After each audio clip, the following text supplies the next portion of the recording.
How can I pay fewer taxes in 2026? How do I get ahead of my credit card and student loan payments?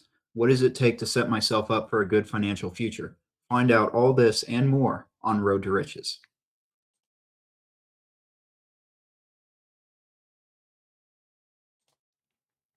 Hello, everyone. My name is Niamke Buchanan, host of Road to Riches. I'm joined here by my co host, Matt White, and we're excited to bring you the inaugural episode of this podcast.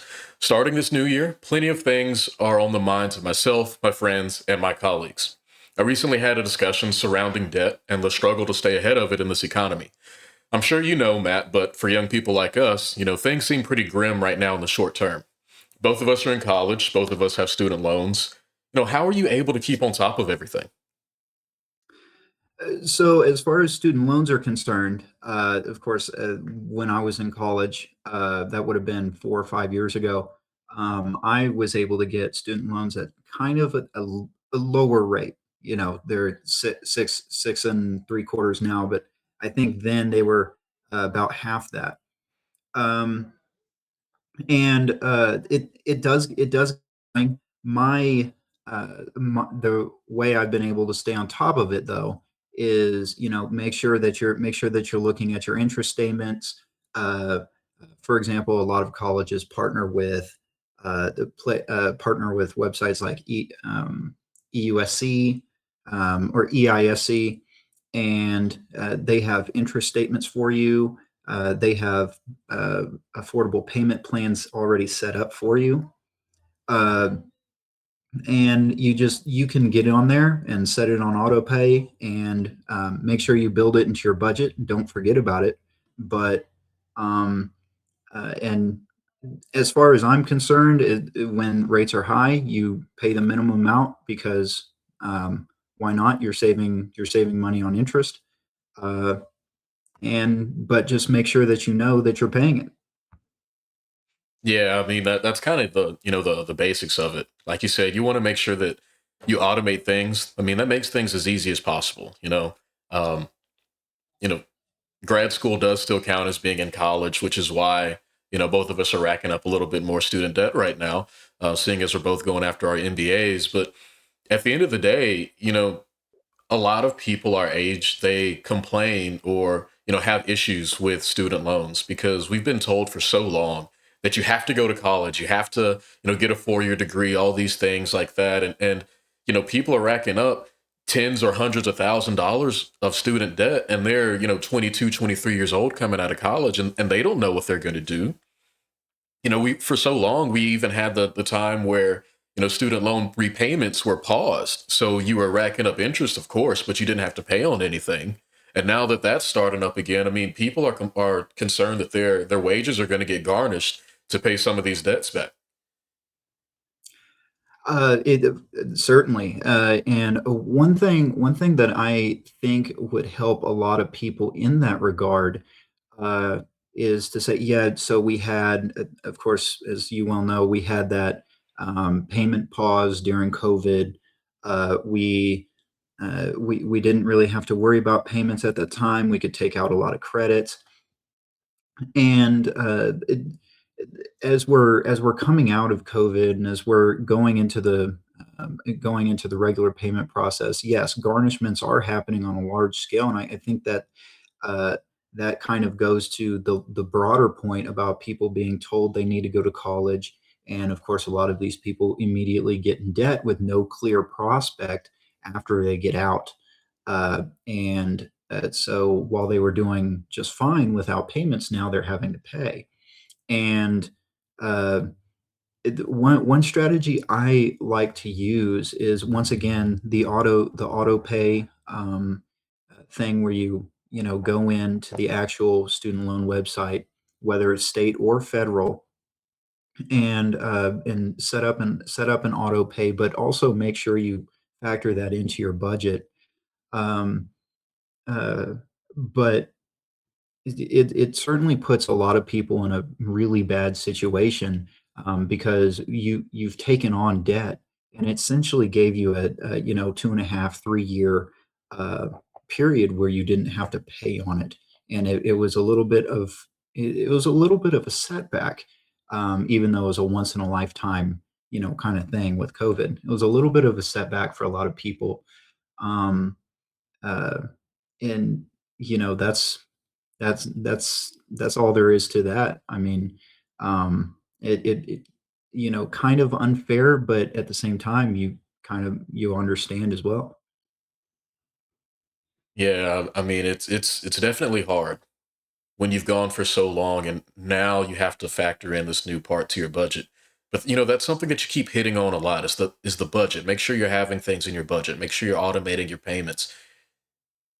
A lot of the times that with the people that I see, they either don't really understand a budget that much or they don't actually continue to use it. So something that I think is really necessary is that you really understand what it is and you keep up with it. With your budget, it's basically just supposed to be, how much money you're taking in, how much money is going to go out. You can get it as granular with individual transactions as you want, and there are a lot of good ways to help track that. Both of us we have experience on the retail side of banking, working with individuals with, budgeting being one of the issues and various other things. And I don't think that a lot of people realize that many of these banks actually want to help out the little guys just like they want to help out the major businesses and large Right. commercial players. The reason for that, for those who don't know, is because the money that we deposit into the banking system is the same money that these banks lend out to these businesses where they make their larger amounts of money. If they don't have us, they can't give any money out. So that's why we're very important to them. When you look at these larger banking institutions, and even a lot of times some of the smaller ones, whether they've built out their own systems or they're integrating someone else's system, they have in place these budgeting systems already, whether it's on their online banking portal or in their app, or even if you go into your local branch and talk to someone, a personal banker there, they can help you out with these things. They can set you up with additional resources on how to learn, what is my specific situation, how can I save a little bit of money here and there, how can I track my spending better. I don't want to call any names, but some are better than others, but all of them have these basic features. So I think that's a very good place to start early on with your budgeting. And then as you get more comfortable with it, you'll be able to see over time, hey, I'm spending, $15 every other day on something that I don't really need or don't really want.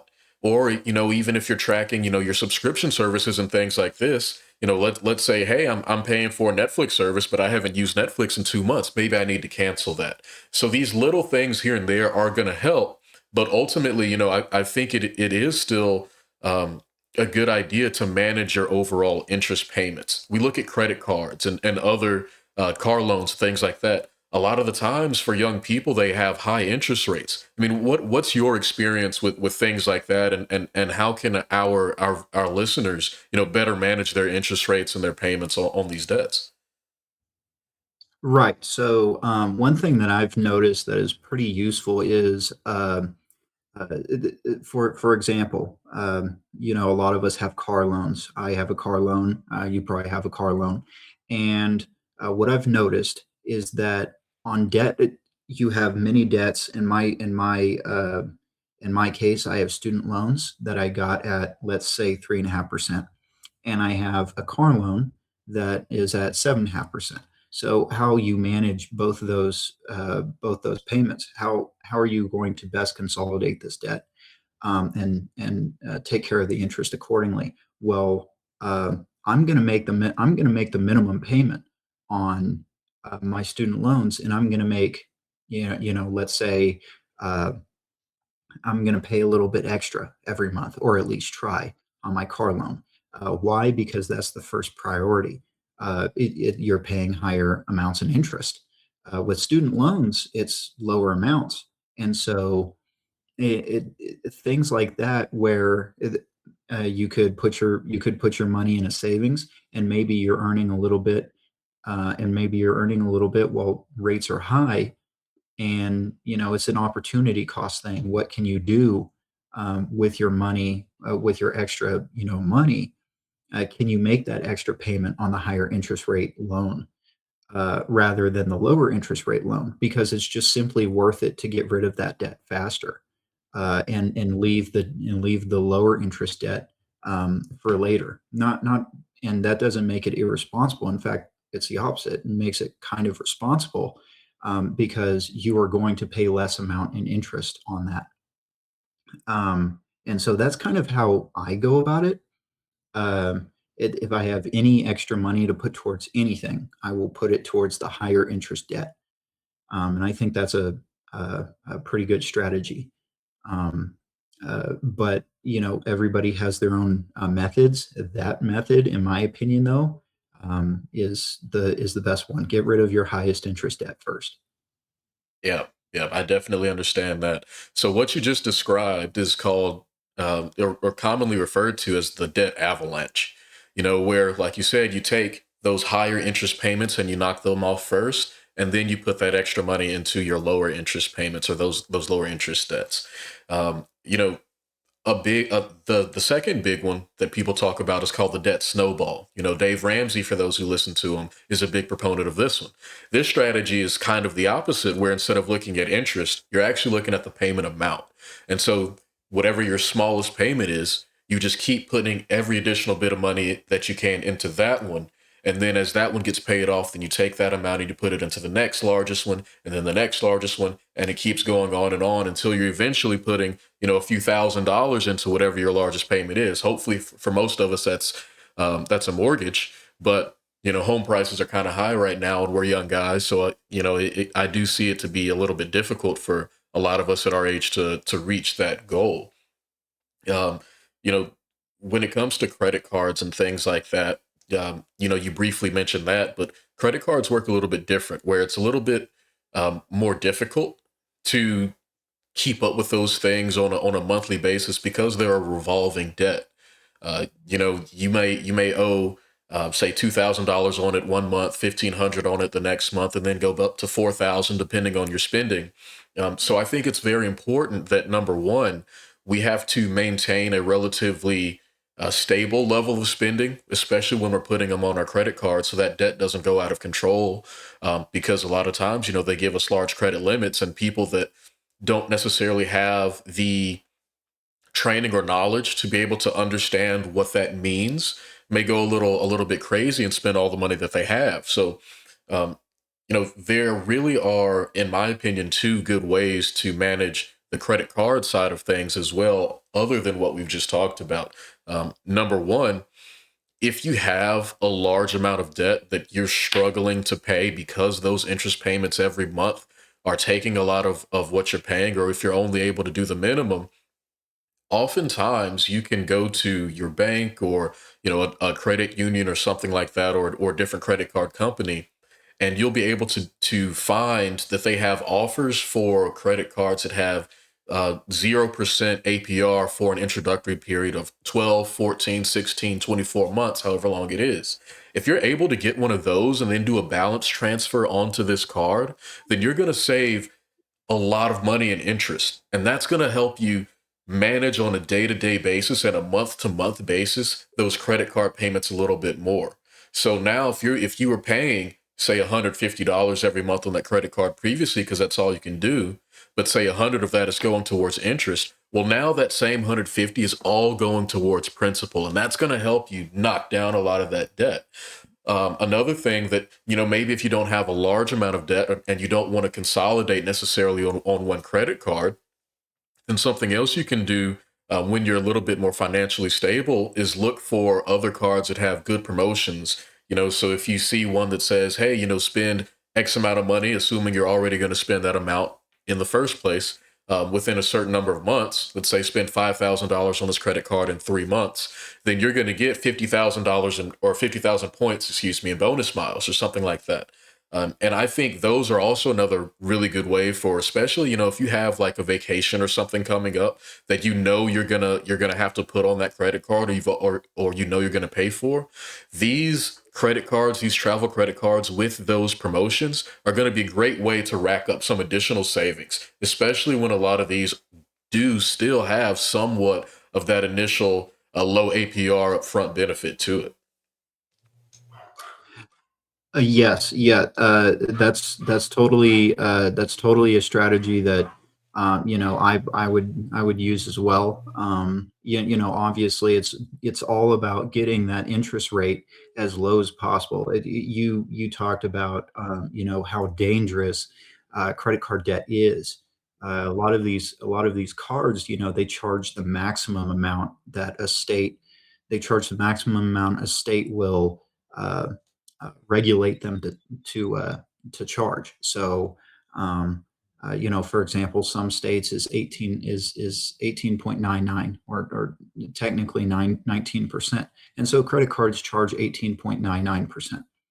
Um, Other times, states will charge, or states will require 30% is the max, and so credit cards will charge 29.99, and so it's very, very dangerous. And if you can get that debt off of a 29% interest rate, if you find yourself in credit card debt, that's going to be very, very helpful for you. And like you said, it's all going to go towards principal, and none of it will be going towards interest. And of course, paying that high of an interest rate, pretty much all of your payments will go towards interest.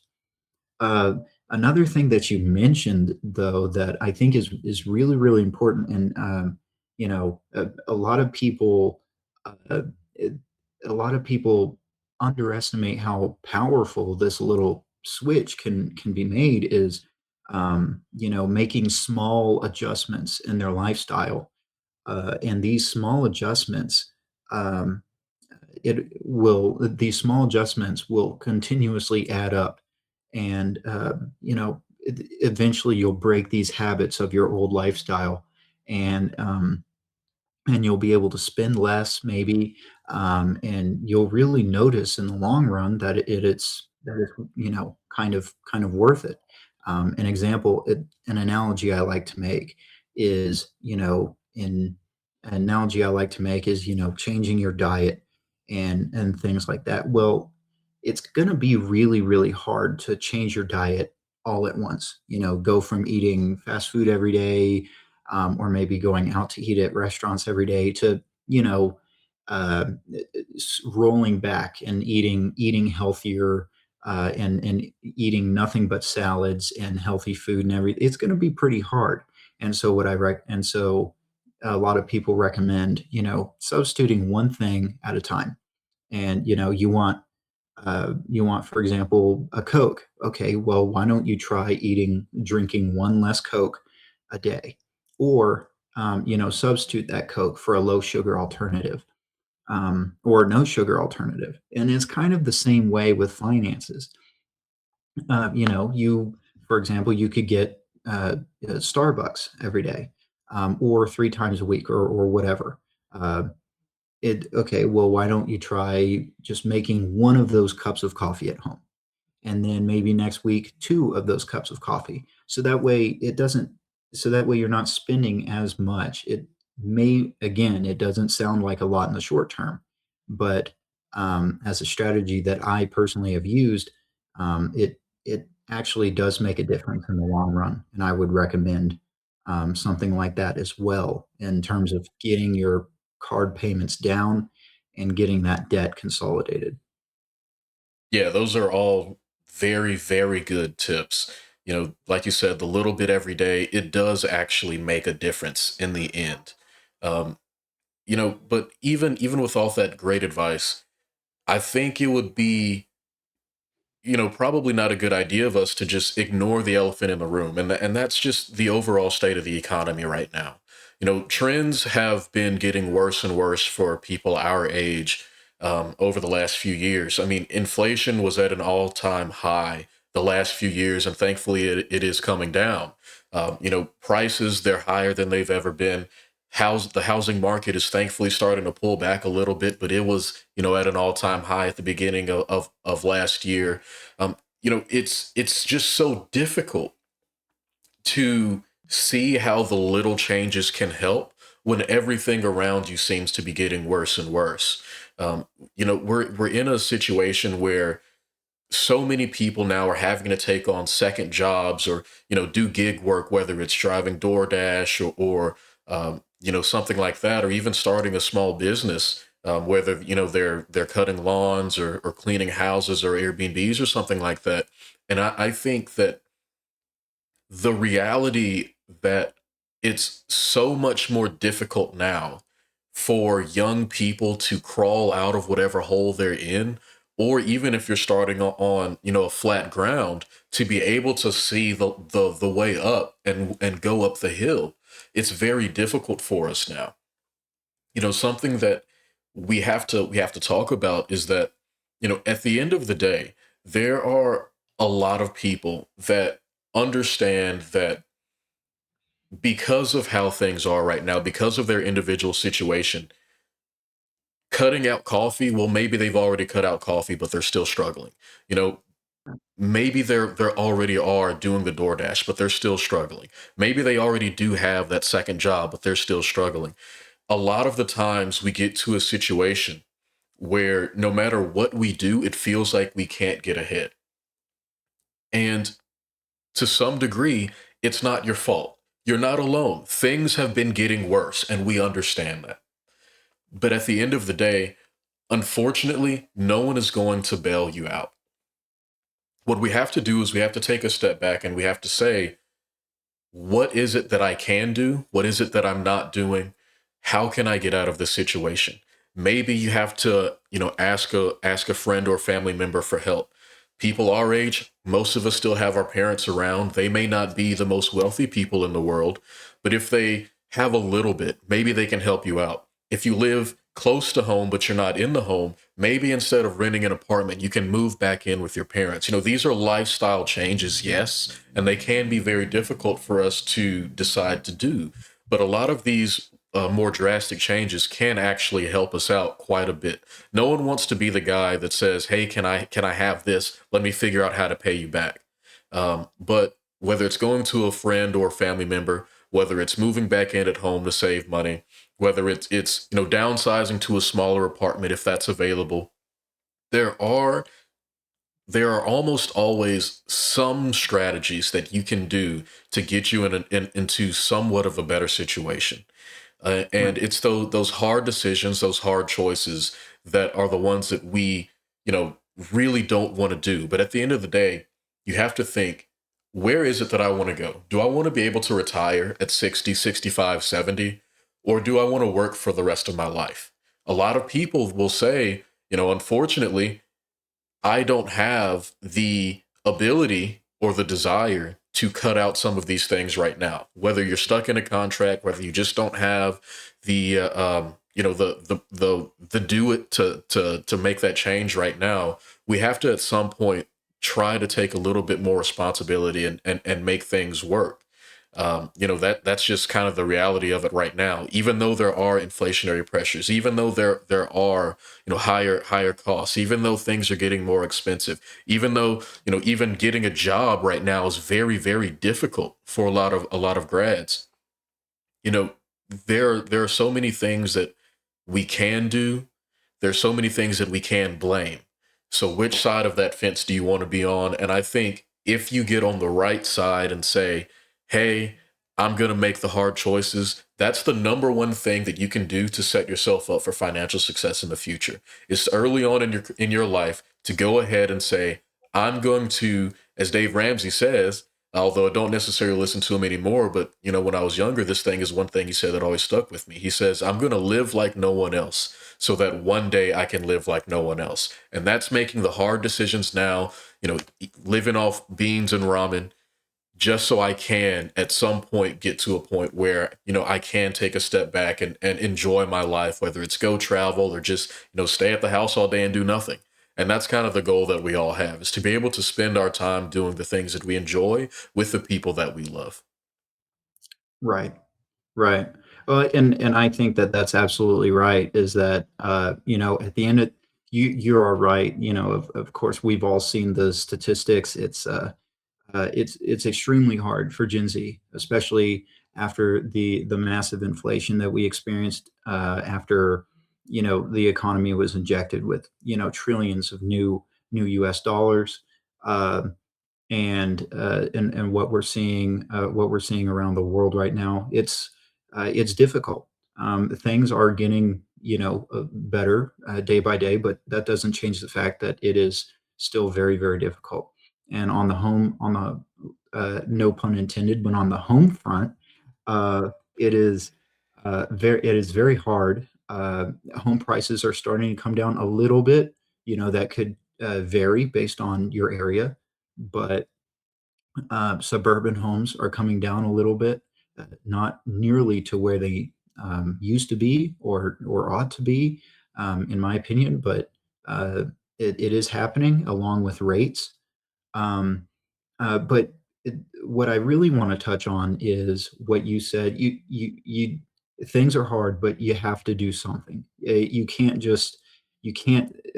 sit there and use, things are hard as a crutch, if you will, to and I'm, I know certain people, not a lot of people are like this, but I know certain people who use that excuse as kind of, a crutch to say, oh, well, it's so hard that it's just pointless.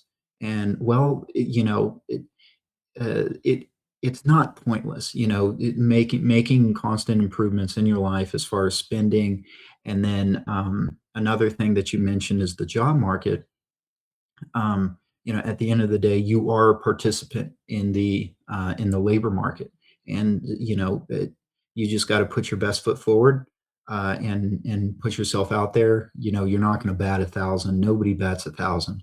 Um, but you have to try something. You know, like you mentioned, you have to do things that nobody else is doing, and a lot of people are afraid to put themselves out there. They're afraid of failure, and um, I have respect for people who decide to lay low, and I don't have anything against anyone, but if you want to really make it out of this economy that we find ourselves in, if you really want to make yourself better, even you have to do the hard things. There will be no reward if you don't sacrifice, and so um, I think that that's a really important point, is to make yourself better however you can, because these are your circumstances, and you just have to live with them, unfortunately. Yeah, yeah, it's that hard pill to swallow that unfortunately we do. Um, basically what all that comes down to is that unfortunately for a lot of people, you just don't make enough money.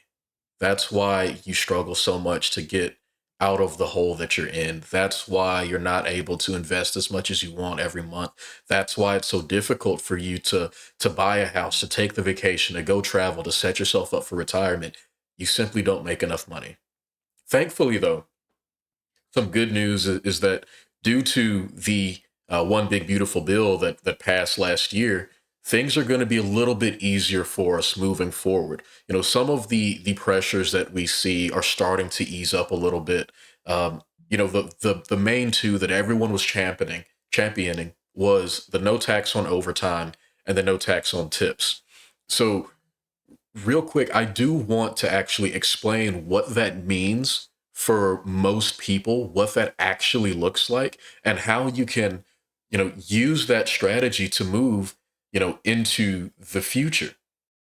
If you look at some of the benefits that we're getting, when it comes to no tax on tips, no tax on overtime, some other things like that, it's very interesting. You know, you see that the government has now made things a little bit easier for us. Assuming you qualify, which is going to be basically anybody who makes less than $150,000 in adjusted gross income per year. And that AGI, of course, is not necessarily just how much you earn from your job. This is how much you earn after you have all your deductions taken out of it. That is uh, basically how much is the government going to truly charge you taxes on. But we look at what they say here. We're talking about the qualified tips, how you're going to be able to deduct essentially $25,000 max in tip income that you're getting. This is going to really hit hard for people that have very consistent tip based incomes. These are going to be your bartenders, your servers, People like that that make a pretty good amount off of these tips. Again, this doesn't include your regular wages. So, for example, delivery drivers at a pizza place, they may get the reduced salary wage of $2.50 an hour, or $3, however much it is, and then your tips make up the rest of that money. So, just the tip income that you see on your W-2 when you get that in January or February, whenever your employer gives it to you, there there is a box on there that actually shows how much is tip income versus how much is your other earned income. And that tip income that you see in that box is what's going to be able to go out here. The no tax on overtime, that's pretty much going to be a big same thing. Um, this is just for the half amount of the time. It's not the time and a half. It's just the half that you get, but you're able to deduct again a maximum of $12,500 on there. So these things are going to help you get some additional income into your pocket and be able to pay off your debts a little bit easier. With this $150,000, it's not necessarily just for the individual. Um, Excuse me, with this $150,000 limit, it's not just your actual net income. This includes um, any deductions that you have on top of that. So your standard deduction, things like that, that's going to bring down your adjusted gross income, which is where this $150,000 actually comes into play. It's the same with the no tax on overtime. The maximum deduction for that one is going to be $12,500. You're going to be just fine up until that point for most people. However, it's only the additional half, not the entire time. It's the only the half of time and a half that gets taken off. So we do need to keep that in mind as well. Um, and there are a few other things in this bill as well that are going to help out some people. The main thing with the no tax on car loan interest is that it has to be at least finally assembled in the United States. Most people with cars aren't necessarily going to qualify for that because most cars, unfortunately, are assembled in Mexico or some other place and imported in. Um, but we do have those benefits that are on the books. They're going to be here for the next few years, and I would definitely recommend with any of this additional money that you save by doing these things that you can put it towards those debts and your investments and to help you dig yourself out of this hole. Yes, that is certainly the best thing to do with these deductions. One thing that I also want to point out that a lot of people may not know about certain deductions, but in using no tax on tips as an example here, so 25,000 is the maximum deduction. But if you make 30,000 in tips, you can still deduct 25,000, and now all of a sudden you're only going to get taxed on that extra 5,000. It's as if, before this bill was passed, you only made $5,000 in tips.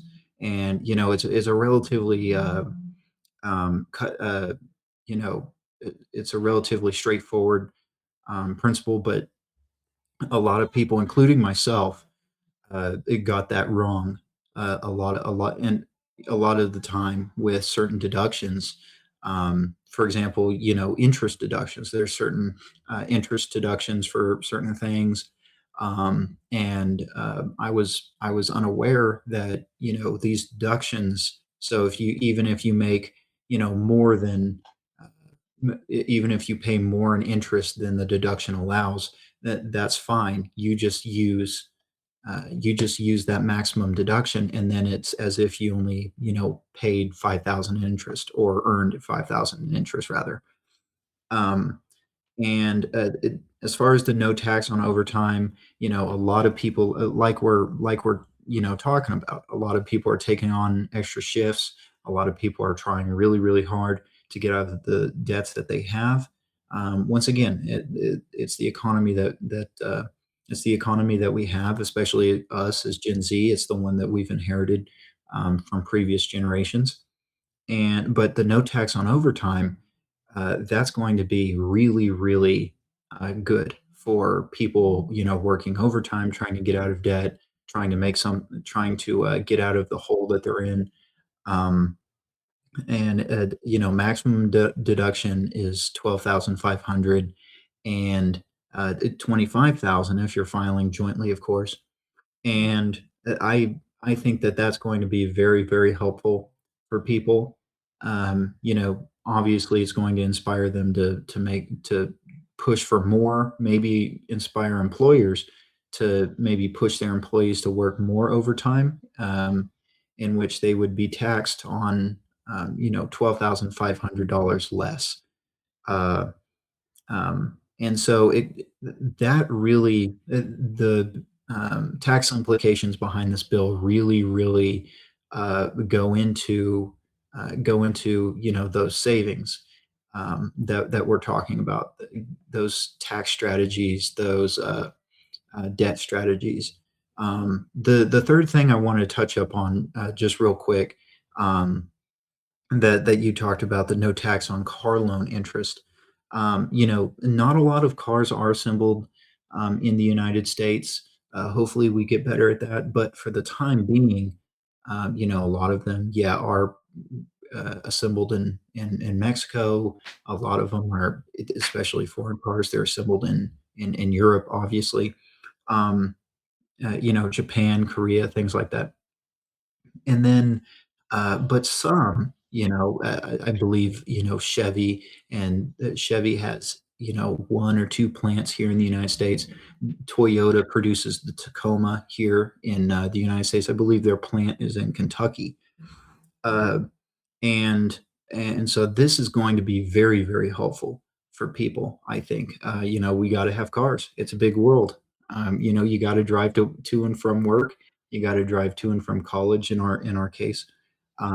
You just have to have it, and not a lot of kids are fortunate enough to get, their car paid for. And uh, uh, and so in that scenario, this is going to be very, very helpful in terms of taking home more of your hard-earned income. Oh yeah, you're 100% correct on that. And we just talked about a lot of things with those big three items. But something else that I think a lot of people can look forward to as well is that the tax brackets are actually changing a little bit as well. So not for this tax year, which is tax year 2025, but next year when you file your taxes, then your tax brackets are actually going to expand a little bit by an average of about 4%. Each bracket is expanding the amount that qualifies for it. So the lowest bracket, for example, the 10% bracket, previously you paid 10% up to $11,925 of income. Moving forward, it's going to go up to $12,400. And so that's going to happen across the board. Every single bracket is having that 4% increase. But something I want to clarify for a lot of people out there is that our tax system is not a flat thing. If you make, $50,000 at your job, you do not automatically get everything taxed at that 12% rate, which is where that $50,000 is going to fall into. It goes from the beginning, which is that 12,400, that's taxed at 10%. The next $40,000 or approximately is going to be taxed at the higher 12%. If you make more than that, then the additional amount that falls into directly that next tax bracket, which is 22%, um, for tax year 2025, then that's $48,500 up to $103,000 is going to be in that 22%. So only the income that falls within that bracket is taxed at that amount. That's what a lot of people don't quite understand. That was actually something that I didn't even understand when I was younger. But yeah, and that's another really good thing, is the tax brackets sort of widening their berth, as it were. Um, and then another thing I wanted to touch up on as well is we talked about interest rates being high. The Wall Street Journal Prime um, um, is 6.75 right now, and I feel like it's worth a discussion on what we think is going to happen in 2026 as far as the Fed meetings and where those are going to go. Of course, the Fed likes to keep around a 2% inflation rate. They like to keep inflation at that 2% level. Um, their reasoning is that they try to keep it at 2%, so that way we avoid any deflationary catastrophe that may happen with the currency. um, and so now that we see inflation numbers are still hovering around that 2%, even after the Fed lowered the prime rate from 7 to 6.75. What do we think, Niamke, is going to happen in 2026 as far as Fed rates are concerned? Where do we think it's going to go, and where do we think they're going to stop? That's a very good question. And obviously, neither one of us can see the future, but I think a good way to get a good idea of what's going to happen in the future is if we look to the past a little bit. So last year in 2025, we had a few different rate drops. I believe it was three rate drops for a total of what was it, 1 point over the entire year, I believe. Don't quote me on that. But the last one that we had was in December. Um, this one is special to note because at this December rate drop, it was a split decision. We had some of the Fed chairs saying we want to lower the rate um, 0.25%. We had, I think, two that said that they wanted to lower it 0.5%, and then one said that they didn't want to lower it at all. So that's the first piece that we have to take into account. The second is that target inflation for that month was actually a little bit higher than they wanted. Even though overall target, as you said, is at 2%, what they were trying to target going into that meeting was, I want to say, 2.9%, just so they can start bringing things down over the year, over the past, right? But we were actually 0.1% higher than they had planned. With those two things in mind, as well as the overall softening that I think we're going to see in the economy, part of it is due, as we're already seeing, we were talking about it a couple of days ago, how gas prices are just dropping drastically right now. For us, I'm in Texas, Matt, you're in Oklahoma. We're seeing gas prices are around $2, $2.03, $2.05 for the regular. The premium, I think you said, was like $2.40 or something like that, right? So things are starting to drop across the board, and I think that's going to continue a little bit moving into the future. So I think, probably not for the first couple of months of this year, but maybe as the overall economy starts to get a better picture of what's happening this year, maybe around, March, April, maybe May, then I think we're going to see those Fed chairs start to ramp things up and say, hey, okay, we're going to start to get ready to drop another quarter point. And if we do that, then hopefully inflation, as you said, is going to continue to drop and we'll get closer to that overall target 2%. Right. Yes, absolutely. And while you were talking about that, especially with gas prices, another thing a lot of people may not know is that the reason why the gas prices are so important. A lot of people put emphasis on it. You see it on news channels all the time. They're talking about gas prices. Now what we think they're going to do. Oil prices, of course, um, um, and during the previous administration, it was a huge scandal on whether or not anything could be done as far as what gas prices were doing.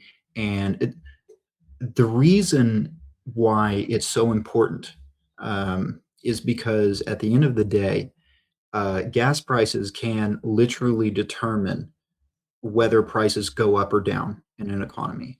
um, the simple fact is, it is ultimately used to transport. I mean, think about home building. You transport the lumber, you transport, the shingles, you transport the brick, everything on a truck or train, or pick your poison. Um, and in terms of energy, in natural gas, uh, even electric, that electricity's got to come from somewhere. Uh, and so it really does uh, determine where an economy is going. It's not the be all end all, just like the stock market is not the be all end all, but it is certainly an important indicator. And so that's why we try to keep oil prices at a certain amount. That's why when gas prices plummet, most of the time it's a good thing.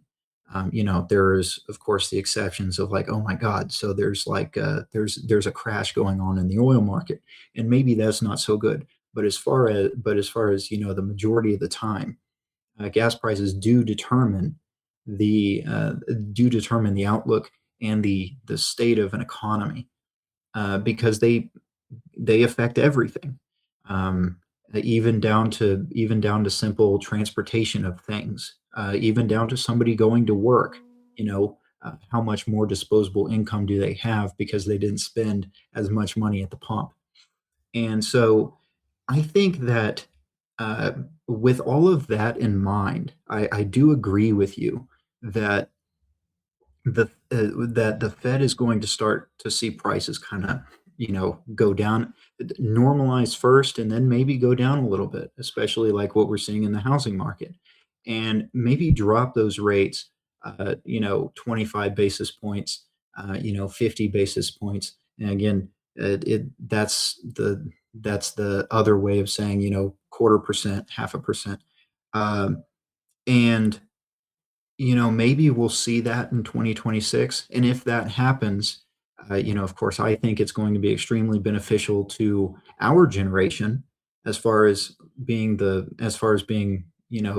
first time home buyers, as far as, this whole discussion about debt. I think it's going to be very important for us.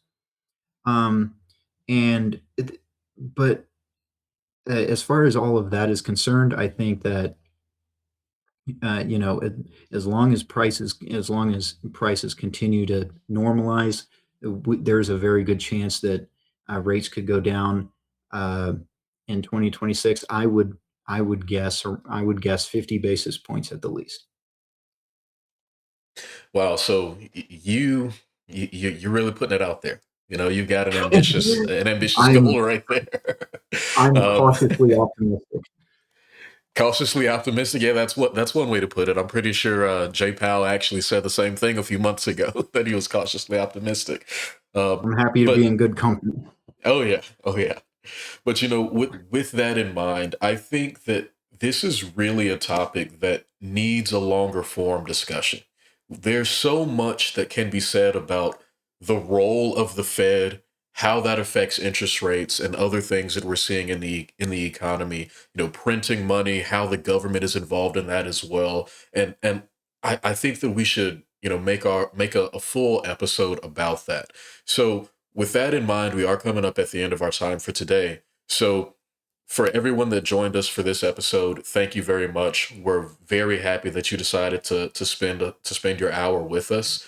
Um, we hope that you'll join us for more episodes in the future, especially next week when we are going to have that longer discussion about the place of the Fed in the larger macro economy and what its outlooks mean for us on an individual level. All right. It was an enlightening discussion for sure.